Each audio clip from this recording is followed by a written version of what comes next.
CustomTackles.com here, and the knife we're reviewing today is the Benchmade Griptillian 551-1. They call it a remake of an old classic. The Griptillian is clearly a classic.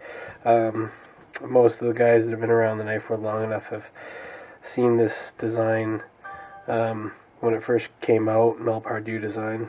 Fantastic knife. As you can see, just a great knife design, super ergonomic, great size. It's a knife that won many people's hearts back in the day when it came out. I'm not quite sure when it came out, but must have been 10 plus years ago, 15 years ago.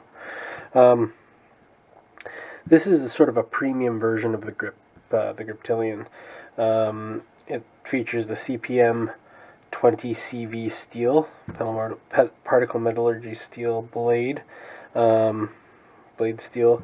The handles are G10, but they're dual layers of G10, so you can see that there's a blue G10 underneath there,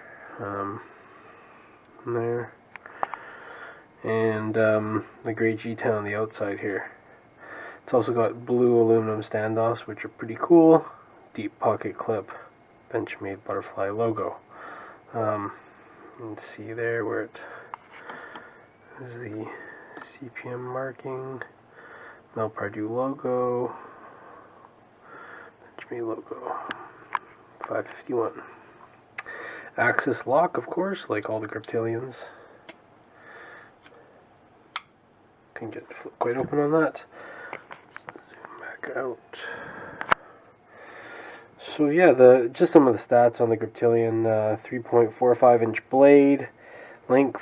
It's 0.115 inches thick.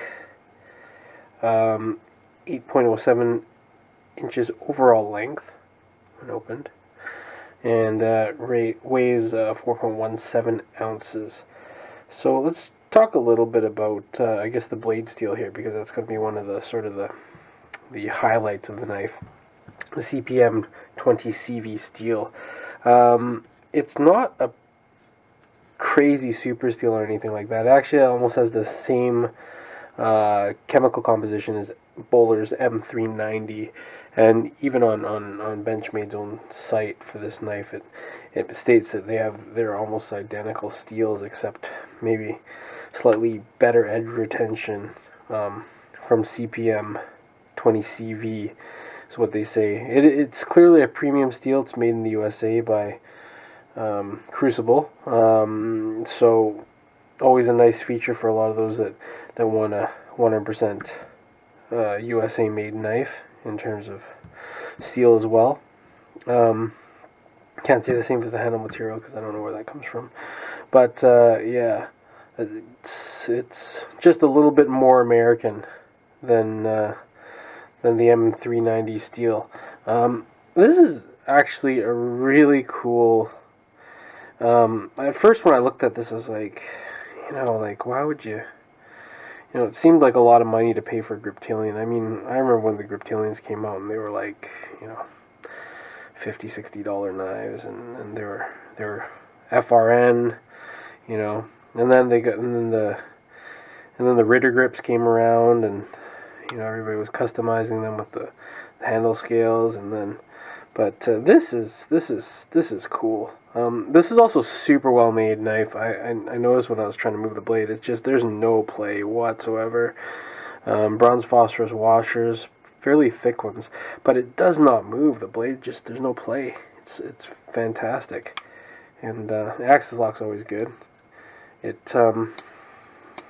It probably could use a little bit of oil, and it's not as smooth as other axis locks I've used, but that might be the reason why there's no play. It's a little tighter in the pivot, but it's just such a well-made knife. I think they did a good job with the Mel Pardue Griptillian 551-1. Retail street price is about $180, maybe just under that. So it's not a cheap knife.